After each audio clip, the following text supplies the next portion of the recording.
السلام عليكم ورحمة الله وبركاته. إن الحمد لله والصلاة والسلام على رسول الله. أما بعد، عن عائشة رضي الله تعالى عنها أنها قالت: ما رأيت رسول الله صلى الله عليه وسلم استكمل صيام شهر إلا في رمضان وما رأيته أكثر صياما منه في شعبان. প্রিয় মুসলিম উম্মাহ, আমি আপনাদের সামনে শাবান ও লাইলাতুন নিসফি মিন শাবানের গুরুত্ব ও ফজিলত সম্পর্কে কিঞ্চিত আলোচনা করব ইনশাআল্লাহ। শাবান মাস একটি বরকতপূর্ণ মাস। শাবান মাস একটি ইবাদতের মাস। আল্লাহ নবী সাল্লাল্লাহু আলাইহি ওয়াসাল্লাম এই মাসে তিনি অধিক পরিমাণে নফল ইবাদত করেছেন।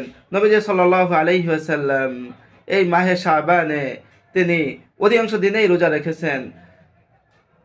সহিহ বুখারীর মধ্যে 2669 নম্বর হাদিসের মধ্যে হযরত আয়েশা রাদিয়াল্লাহু তাআলা আনহা হতে বর্ণিত, তিনি বলেন: মা রাআইতু রাসূলুল্লাহ সাল্লাল্লাহু আলাইহি ওয়াসাল্লাম ইস্তাকমালা সিয়ামা শাহরিন ইল্লা ফি রমাদান। আমি নবীজি সাল্লাল্লাহু আলাইহি ওয়াসাল্লামকে রমজান মাস ছাড়া অন্য কোনো মাসে পূর্ণ মাস রোজা রাখতে দেখিনি। ওয়া মা রাআইতু আকসারা সিয়ামান মিনহু ফি শাবান। আমি শাবান মাসের চেয়ে আমি শাবান মাসের চেয়ে অন্য কোনো মাসে আল্লাহ রাসূলকে অধিক পরিমাণে রোজা রাখতে আমি দেখিনি। এ সম্পর্কে হযরত আয়েশা রাদিয়াল্লাহু তাআলা আনহা থেকে সুনানে আবু দাউদের 2431 নম্বর হাদিসের মধ্যে রয়েছে, হযরত আয়েশা রাদিয়াল্লাহু তাআলা আনহা হতে বর্ণিত, তিনি বলেন: কান আহাব্বুশ শুহুর ইলা রাসূলিল্লাহি সাল্লাল্লাহু আলাইহি ওয়াসাল্লাম ইয়াসুমাহু শাবানা। আল্লাহ নবী সাল্লাল্লাহু আলাইহি ওয়াসাল্লামের কাছে সবথেকে বেশি প্রিয় ছিল শাবান মাসে রোজা রাখা। প্রিয় মুসলিম উম্মাহ, কিন্তু কেন এই মাসের এত গুরুত্ব, এ সম্পর্কে হযরত উসামা বিন যায়েদ রাদিয়াল্লাহু তাআলা আনহু তিনি বর্ণনা করেন: ওয়ালাম আরাকা তাসুমু মিন শাহরিন মিনাশ শুহুরি মা তাসুমু মিন শাবানা। হে আল্লাহর নবী, আমি আপনাকে দেখিনি আপনি শাবান মাসে যে পরিমাণ রোজা রেখেছেন অন্য কোনো মাসে এই পরিমাণ আপনি রোজা রেখেছেন, কিন্তু কেন? নাসাই শরীফের বর্ণনা 2358 নম্বর হাদিসের মধ্যে আল্লাহ নবী সাল্লাল্লাহু আলাইহি ওয়াসাল্লাম হযরত উসামা বিন যায়েদ রাদিয়াল্লাহু তাআলা আনহা এর প্রশ্নের উত্তরে তিনি বলেন: যালিকা শাহরুন ইয়াগফুলুন নাসু আনহু বাইনা রাজাবিন ওয়া শাবান। এটি হলো এমন একটি গুরুত্বপূর্ণ মাস, এমন একটি মাস যেটা রজব ও রমজান মাসের মধ্যে অবস্থিত, আর মানুষেরা এই মাস সম্পর্কে গাফেল থাকে। অথচ ওয়াহুয়া শাহরুন তুরফা ফিহিল আমালু ইলা রাব্বিল আলামিন। আর এটি এমন মাস আল্লাহ সুবহানাহু ওয়া তাআলা, আল্লাহ রাব্বুল আলামিনের দরবারে বান্দার আমল সমূহ এই মাসেই উত্থাপন করা হয়। ওয়া উহিব্বু আইয়ুরফা আমালি ওয়া আনা সাইম। আর আমি চাই, আমি পছন্দ করি, আমি রোজাদার অবস্থায় আমার আমল আল্লাহ সুবহানাহু ওয়া তাআলার দরবারে উত্থাপিত হোক। এছাড়াও আরো বিভিন্ন হাদিস রয়েছে, যে হাদিস দ্বারা মাহে শাবানের গুরুত্ব ও ফজিলত সম্পর্কে আরো বিস্তারিত অনেক জানা যায়। এখন আমি আপনাদের সামনে লাইলাতুন নিসফি মিন শাবান সম্পর্কে কিঞ্চিত আলোচনা করব ইনশাআল্লাহ। লাইলাতুন নিসফি মিন শাবান হলো এই শাবান মাসে, অর্থাৎ রমজানের আগের মাসের আরবি যে মাস আছে এই মাসের 14তম দিনের পরে যে রাতটি আসে, অর্থাৎ 14তম দিবাগত রাত, এই রাতকে লাইলাতুন নিসফি মিন শাবান বলা হয়। এই রাতের অনেক গুরুত্ব রয়েছে, সে সম্পর্কে আল্লাহর নবী সাল্লাল্লাহু আলাইহি ওয়াসাল্লাম বাইহাকি শরীফের মধ্যে ইরশাদ করেছেন: ইয়াত্তালি আল্লাহু ইলা খালকিহি ফি লাইলাতিন নিসফি মিন শাবান ফায়াগফিরু লিজামিআ খালকিহি ইল্লা লিমুশরিকিন আও লিমুশাহিন। বাইহাকি শরীফের 3833 নম্বর হাদিসের মধ্যে আল্লাহ নবী সাল্লাল্লাহু আলাইহি ওয়াসাল্লাম ইরশাদ করেছেন, তিনি বলেন, আল্লাহ সুবহানাহু ওয়া তাআলা এই লাইলাতুন নিসফি মিন শাবানে এই 14তম দিবাগত রাত্রে আল্লাহ সুবহানাহু ওয়া তাআলা বান্দার দিকে তিনি দৃষ্টি দেন এবং সমস্ত বান্দাকে মাফ করে দেন। শুধু দুই প্রকার বান্দাকে আল্লাহ সুবহানাহু ওয়া তাআলা মাফ করেন না।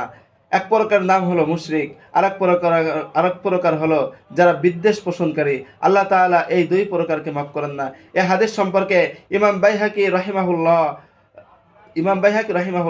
ইমাম ইবনে হিব্বান, ইমাম জাকিউদ্দিন মুনজিরি সহ বিভিন্ন উলামা ইকরাম এই হাদিস সম্পর্কে বলেন, এই হাদিসটি নির্ভরযোগ্য এবং আমলযোগ্য। এই হাদিসের উপর আমল করা যায়।